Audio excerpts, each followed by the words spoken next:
¿Qué tal? Bienvenidos a esta sesión nueva de nuestra serie, nuestros autores. Pues me siento muy complacida de estar nuevamente con ustedes y además presentando un texto de por más apasionante, atractivo, rico en color, con muchas texturas. Es un libro precioso, la verdad. Sexualidades, cuerpo y género en culturas indígenas y rurales. Escrito por Adriana Leona Rosales Mendoza, además una persona a la que le tengo una gran estima. Gracias, Adriana, por estar con nosotros. Gracias por invitarme a participar en este programa. Muchas gracias a ti por venir y presentarnos además este texto. Adriana, antes de entrar ya de lleno a tu libro, a mí me gustaría que nos dieras cuenta, nos adentraras a tu propio mundo. ¿Cuál fue la experiencia personal que te acerca a este estudio sobre género, sexualidad? Bueno, si se valen las anécdotas, por supuesto, las anécdotas personales que tienen que ver con la infancia, tendría que decir que en mi familia somos apasionados del béisbol. Yo no sé cuándo comprendí todas las reglas del juego, pero creo que las aprendí antes de hablar perfectamente e inclusive de caminar, porque mi padre nos adentró en este deporte y entonces yo me recuerdo yendo a los juegos de béisbol y a una pequeña liga de béisbol en la que jugaba mi hermano.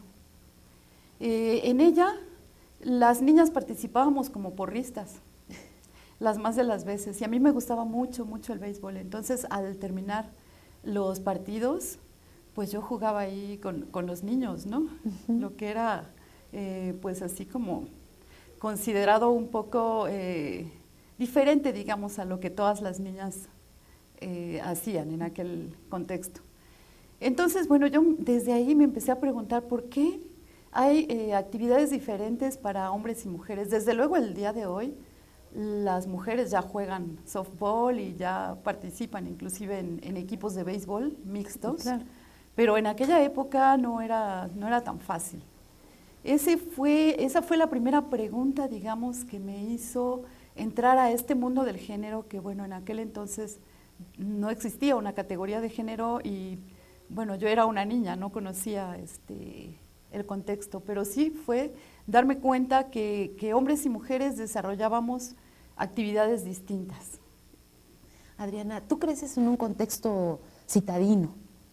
Sí. ¿Qué te lleva? En este texto encontramos que lo desarrollas en contextos rurales e indígenas. ¿Qué te lleva a esos contextos? Bueno, más bien es una experiencia ya en la vida adulta que por azares del destino yo llegué a vivir a la ciudad de Cancún y estuve 10 años allá. Pero mis vivencias fueron cuando había muchísima migración a esta ciudad y venían muchas mujeres de origen maya a vivir ahí junto con sus familias o ellas solas. Y me invitaron a participar en un proyecto de un centro comunitario muy interesante, muy lindo, después de aquel gran huracán, el huracán Gilberto. Que destrozó. Sí, que destrozó todo, con una fundación que se creó, Asociación Gilberto. Y en ese centro comunitario yo tuve la oportunidad de vincularme con muchas mujeres de origen maya y de realmente comprender sus universos, que son muy diferentes a los de uno que crece en la ciudad. Y bueno, eso fue lo que me orientó, digamos, a estudiar estas temáticas. En aquel centro comunitario nosotros dábamos atención en el tema de la salud sexual y reproductiva. Y bueno, pues claro que eran problemáticas de género muy particulares las que se veían allá. Adriana, mucho se ha hablado sobre la aproximación o el estudio a estos temas como que tienen que ver con el género, y algunos teóricos plantean que habría que mirarlo de una forma neutral, más objetiva, más equilibrada. A mí me parece que tu texto justamente lo mira de una forma muy neutral, pero sí desde la posición de la mujer. Aquí, Adriana, a mí me gustaría que nos adentraras un poquito a cómo es que empiezas a trabajar la información a partir de la conformación del cuerpo femenino. Bueno, habría que recordar que la categoría de género es justamente la construcción social de la diferencia sexual, ¿no? Entonces, yo quiero decir que para mí la categoría de género implica abordar las experiencias tanto de mujeres como de hombres, no solamente de las mujeres.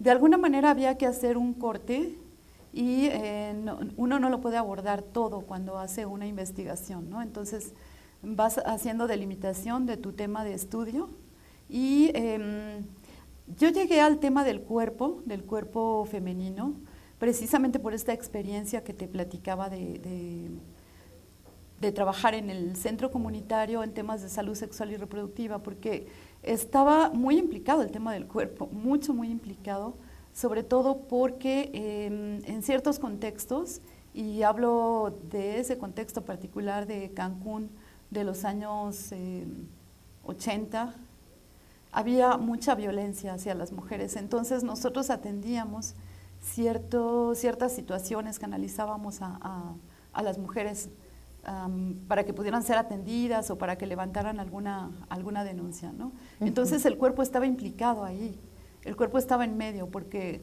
el cuerpo es un cuerpo no solamente físico, ¿no?, sino simbólico, claro, en el sentido de que se confieren significados al mismo. Y en este caso, dentro del contexto de estas mujeres indígenas, la maternidad es algo que está presente, ¿no? Entonces, su cuerpo se transforma, pero también se transforma en términos sociales y culturales, no solamente físicamente si estás embarazada, sino también de manera cultural, ¿no? Porque además ya vas a asumir otra responsabilidad, que es la maternidad. Esa parte es muy interesante en tu texto, pero también hay otra parte muy interesante que me parece que le da como este sentido de frescura al texto y que tiene que ver con la subordinación y las resistencias a las normatividades de género y sexualidad. Estoy pensando en esta parte en donde desarrollas las contenciones del cuerpo, esto que tiene que ver con la culpa, el pecado, el fracaso o la infidelidad, el adulterio, la violencia como sustentos de la masculinidad dominante.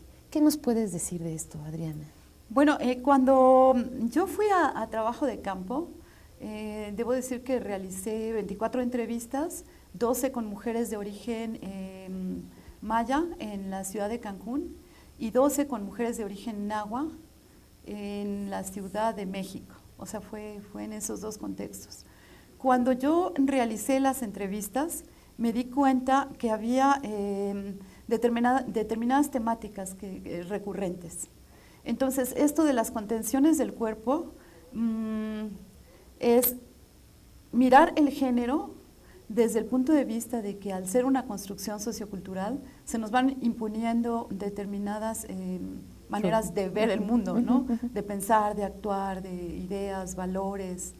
Y algo que estaba ahí siempre era este tema de la violencia en el caso de cuando ellas hablaban de sus experiencias de parejas o de su marido. Era común que mencionaran el tema de la infidelidad, el adulterio y de cómo ellas se sentían, cómo percibían estas situaciones a las que estaban de alguna manera obligadas, porque además son mujeres que no fácilmente pueden decir ya basta, yo me voy a vivir otra vida, ¿no? Por toda esta cuestión también social, ellas se quedan con la pareja. Y bueno, a veces algunas de ellas resolvían esta situación Y por eso yo empecé a plantear, bueno, ¿cuáles son las categorías de análisis que me van a poder ser útiles para dar cuenta de esto, ¿no? Entonces planteé, por un lado, que existen identidades dominantes, que son aquellas identidades de género de hombres o de mujeres, que son como las más representativas en nuestra sociedad, aquellas que se reproducen de manera más frecuente.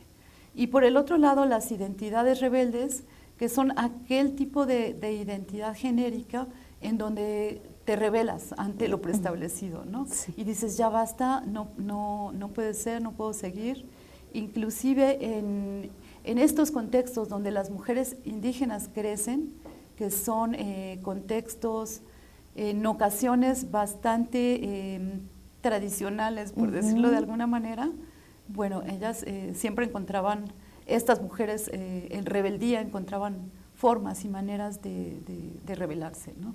¿Poseen capacidad de elección estas mujeres? Bueno, esa fue una gran discusión en el contexto de la escritura del libro, con algunos colegas, algunas colegas, porque generalmente uno puede decir que la identidad de género en las mujeres indígenas es una identidad de género más heterónoma o más dirigida, porque tiene que ver con los valores, las creencias, las costumbres de una comunidad indígena. Y una identidad de género más autónoma, pues tendría que ver con otras situaciones, a lo mejor las que vivimos las mujeres que somos profesionistas, que estamos en ciertos contextos académicos o que tenemos otras oportunidades simplemente, ¿no? Pero dentro de todo esto yo creo que sí, que las mujeres indígenas, aún en esos contextos en donde muchas de las situaciones y de las experiencias están permeadas por ese mundo comunitario, pues ellas tienen esa capacidad de elegir y de decidir, ¿no? Sobre ellas mismas, sobre sus cuerpos. ¿Tiene implicaciones culturales, supongo, a veces graves?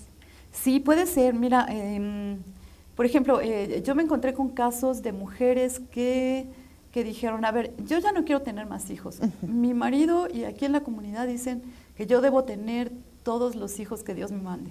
Pero ¿qué hago? Entonces, fui con el médico del centro de salud y le dije que cuando naciera mi hijo me operara y dijera que había sido cesárea. Es como una verdad piadosa, ¿no? Pero en ocasiones son como los recursos que ellas utilizan para hacer, para tomar esa decisión por ellas mismas. Es un poco difícil. Ok, pero entonces estaríamos hablando de, no quisiera verlo en términos de niveles, pero sería niveles en los que ya tienen injerencia y elección y otros que todavía las rebasan, ¿no? Por el contexto. Sí, yo creo que sí. Yo creo que hay muchas cosas. Mira, hubo otra mujer que me dijo, bueno, yo no sé por qué yo no podía ir en mi caballo al monte y llevar un rifle, porque en aquella época ella es una mujer mayor, en aquella época se utilizaba ir con mi rifle a cazar. Yo no sé por qué no podía hacer eso, ¿no? Y cuando mi padre murió, no me heredó sus tierras, y yo hubiera querido que me las heredara, porque a mí me gusta trabajar la tierra, ¿no? Entonces, ese es el punto al que llegan, un poco como lo que yo llegué con la anécdota que contaba del béisbol, pero pues es lo mismo, ¿no? Claro. Que ellas llegan a darse cuenta que pues no existen una completa igualdad, ¿no? Entre hombres y mujeres. Es una reflexión autónoma, entonces, sí, las que ellas han tenido. De hecho, sí. Y otras mujeres, por ejemplo, mujeres de las que yo denomino mujeres que entraron en rebeldía o que ejercieron esta identidad. Una mujer de origen nahua que vino a trabajar a la Ciudad de México como empleada doméstica y que después de vivir aquí y de ver que bueno, las cosas no eran tan lineales como se las habían planteado, ella regresa a la comunidad y en algún momento le dice a su hermano, oye, sírveme de comer y me planchas la camisa. Y ella dice, no, eso no lo voy a hacer, porque o sea, tú puedes hacerlo y yo ya aprendí que los hombres y las mujeres somos iguales. y tenemos igualdad de derechos, entonces no lo voy a hacer. Y entonces, bueno, sí se generó también ahí un conflicto, pero finalmente ella tomó esa decisión de cortar, ¿no? Adriana, hay un texto que habla sobre el empoderamiento de las mujeres. Esta palabra que además ha sido por más discutida, empower, existe, no existe, bueno, pero en términos de engrandecerte, ¿crees que las mujeres que estuvieron contigo en esta investigación, que te dieron tanta información valiosa, les haya repercutido, se hayan empoderado? Bueno, yo creo que sí se empoderan. Yo creo que de alguna manera el que tú llegues y preguntes determinadas cosas les sirve para reflexionar sobre su vida, sobre lo que han hecho y lo que están haciendo, ¿no? Tengo también otra anécdota muy, muy curiosa, que en una ocasión estaba yo realizando una de las entrevistas con las mujeres mayas y entonces yo le preguntaba, bueno, pero ¿cómo es? O sea, ¿cómo es tu vida sexual? ¿Cómo te llevas con tu pareja? Y entonces me dijo, bueno, a ver, ¿y tú? ¿Y tú qué haces? ¿Y tú cómo te llevas con tu pareja? ¿Y a ti qué te pasa? ¿Y qué te sucede? ¿No? Entonces yo me quedé un poquito sorprendida, pero creo que sí, creo que es esa reflexión que tú propicias y que en algún momento dado, esa fue una situación de empoderamiento de ella frente a una investigadora que, bueno, aunque yo las conocía porque había ido varias veces a estar con ellas, pues no eres alguien muy conocido, digamos. Claro. ¿No? Para mí es una situación de empoderamiento y que provoca un diálogo entre el investigador y el investigado. Eso es lo más interesante, se da un diálogo, ¿no? Adriana, hay una parte bellísima en tu texto cuando hablas sobre la metáfora de los ojos de venado. ¿Nos puedes contar sobre esa metáfora? Sí, mira, esta es una historia muy, muy linda, de una mujer también de origen maya. Ella es una mujer mayor y en uno de los relatos me empezó a contar que a ella le gustaban mucho los venados, pero le gustaba mucho más bien comer el venado cuando su papá llegaba y su mamá lo preparaba, ¿no? Uh-huh. Entonces, que su papá se iba al monte a cazar el venado y regresaba con el animal y lo ponía en una mesa para ser preparado para su consumo, ¿no? Entonces, después de que el venado estaba listo para comer, ella lo primero que hacía era comerse los ojos del venado. Y su papá le decía, ya no comas tantos ojos de venado porque te van a echar el ojo.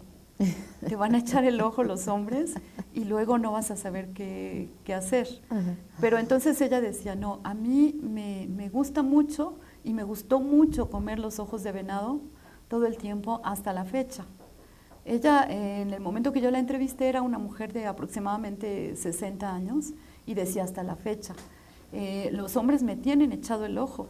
Aquí en Cancún, hombres de diferentes nacionalidades, japoneses, norteamericanos, mexicanos, todos me tienen echado el ojo. Y me persiguen y me vienen a ver, y jóvenes, decía, y jóvenes. Además. Entonces, de ahí surgió este apartado sobre la metáfora de los ojos de venado, porque es una metáfora en el sentido de que ella le confiere un significado a los ojos, ¿no? Claro, la capacidad de hacerla atractiva frente a los hombres. Es que es maravilloso, cuando yo lo leí yo dije, esto es realismo mexicano, sí, realismo sí. mágico. Eso es. ¿No? Realismo mágico. Adriana, háblanos un poquito a partir de esta información que también es bien atractiva sobre noviazgo, seducción entre las mujeres mayas. Bueno, mira, en el contexto de Cancún, porque son mujeres de origen rural, pero que se van a vivir a un contexto urbano. Entonces, las situaciones se van modificando, van cambiando. Lo que yo encontré en el tema de la seducción es que ya no era tanto como en sus pueblos, digamos, ¿no? Uh-huh. En donde pues ellas están ahí esperando a que llegue el hombre y hable con los padres de manera más formal para poderse visitar, para poderse ver. Generalmente lo que me han referido es que realizan 3 visitas previas a la unión o matrimonio, ¿no? Uh-huh. En donde las familias se conocen, se llevan una serie de regalos a la familia de la mujer y bueno, así se establece el vínculo. En el caso de las mujeres de Cancún, y bueno, dependiendo también de la edad, porque ahí como que varía mucho, ¿no? Se transforma. Pues yo encontraba que ellas ya habían como obtenido otro tipo de vínculos con los jóvenes. Entonces, bueno, iban al cine, se veían con el novio ahí, a veces no lo presentaban a la familia hasta después de mucho tiempo. En el caso de que se diera una relación formal, digamos, para la unión o matrimonio, pues a veces era realizar solamente una visita a casa de la novia y para que las familias se conocieran y pedir una pizza o algo así, como más informal, ¿no? Claro. Para muy moderno ya. Sí, como en la modernidad. Sí. ¿Cómo es visto por las generaciones que todavía tienen estas formas más tradicionales? ¿Cómo es visto? Bueno, mira, también tengo otra referencia de una mujer de origen maya ya mayor, pero ella en su comunidad, viviendo en la comunidad a donde yo acudí, y ella decía, bueno, yo les digo a mis nietos, y fíjate, primero debo decir que uno de los nietos es médico, el otro es ingeniero, y una de las nietas es enfermera, la otra está estudiando para maestra. Wow. Entonces, en un contexto de un municipio que es indígena netamente y que es muy pobre. Ella dice, yo les digo a mis nietos que ya se pongan a trabajar. O sea, ¿cómo que están yendo a la escuela? ¿Cómo que están estudiando? ¿Cómo que están trabajando en eso? No, los hombres tienen que ir a la milpa a trabajar y las mujeres tienen que ir a la casa a bordar o a urdir hamacas. Entonces, para esa mujer y para muchas mujeres de ese contexto, no es trabajo. No es trabajo que la persona vaya a la escuela o que sea un profesionista, ¿no? Es trabajo hacer lo que está signado, digamos, en la comunidad, que es un trabajo. Qué interesante. Sí, sí, sí. Como que se apropien de esos roles. Claro, claro, ¿no? Sí. Adriana, en la mayoría de textos que abordan este tema de género, está como muy clara la relación o el vínculo, el puente entre el sexo y el género, ¿no? Pero pocos textos abarcan esta parte que tiene que ver con el cuerpo. ¿Cómo lo abordas tú? ¿Cuál es el aporte más importante? Bueno, sí, estamos muy acostumbrados a pensar el género en función del sexo, ¿no? Entonces, nosotros en la tradición occidental pensamos que si nacimos con un cuerpo de mujer, pues entonces nuestra identidad de género es femenina, y si nacimos con un cuerpo de hombre, nuestra identidad de género es masculina. Y no hay más, ¿no? Aquí, precisamente yo creo que la riqueza de los conceptos que planteo en cuanto a identidades de género dominantes e identidades de género rebeldes es esa, que da muestra de la gran diversidad de formas que las personas en diferentes contextos tenemos para ejercer esa identidad de género. O sea, que la identidad de género es dinámica, se puede mover, se puede modificar, no es algo que ya tenemos y que ya adquirimos desde el momento de nacimiento, ¿no? Sino puede ir cambiando. ¿Para quiénes está dirigido este texto, Adriana? Bueno, este texto está dirigido para todos aquellos que quieran adentrarse en las temáticas de género, sexualidad, cuerpo. De hecho, hay algunos capítulos que son más bien teóricos, en donde se plantea como la conceptualización de lo que es género, de lo que se entiende por cuerpo, de qué es sexualidad, cuál es la diferencia con sexo. Y después es un texto, digamos, desde una visión antropológica y desde también una perspectiva diacrónica. ¿Por qué? Porque hay capítulos que dan cuenta de la arqueología del cuerpo, o sea, de cómo se fue concibiendo en culturas indígenas, mesoamericanas y durante la colonia, todas las representaciones acerca del cuerpo y que se vinculan directamente con la sexualidad y con la construcción de la identidad de género. este texto, ¿qué aporta a los hombres?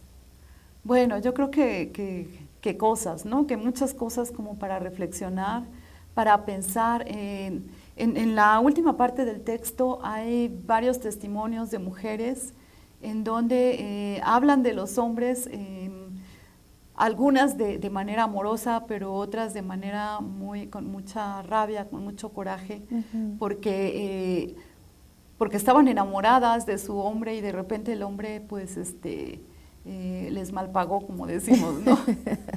Entonces hay muchos datos sobre este tema de la violencia, que yo creo que es algo para tener en cuenta, y una cuestión que yo siempre señalo es que este tema de género es de hombres y de mujeres, no solamente de mujeres, ¿no? Adriana, ¿qué es lo más fresco, el aporte más fresco, más nuevo, más innovador que tú consideras que está inserto en este texto? Que además es un recuento sociohistórico, cultural, de cómo se ha venido construyendo esta idea de género, ¿no? De la sexualidad. Pero desde tu punto de vista, ¿cuál es lo más nuevo, lo más fresco?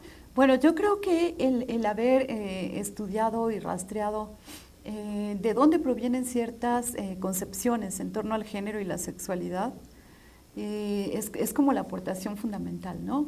El ir a ver en el periodo mesoamericano o en el periodo colonial, qué pasaba, cómo se concebía el género, cómo se concebía el cuerpo, y cómo de alguna manera esas concepciones podían estar presentes todavía en la actualidad, ¿no? Okay. Te pongo solamente un ejemplo. Hay una ceremonia en la cultura maya que se llama el Hetzmek, y que es una ceremonia para adentrar a niños y niñas en los ámbitos masculino y femenino. Entonces, en las niñas se realiza a los 3 meses, porque tiene que ver con las 3 piedras del comal, okay. Y en los niños a los 4 meses, porque tiene que ver con los 4 puntos de la milpa. Adriana, ya ves, se nos fue el tiempo, nos quedamos siempre cortos, está apasionante el texto, yo los invito a que se acerquen a él, Sexualidades, Cuerpo y Género en Culturas Indígenas y Rurales, de Adriana Leona Rosales Mendoza. Apasionante, de verdad. Muchas gracias por estar con nosotros. Gracias. Nos vemos en la próxima sesión. Gracias. Hasta luego.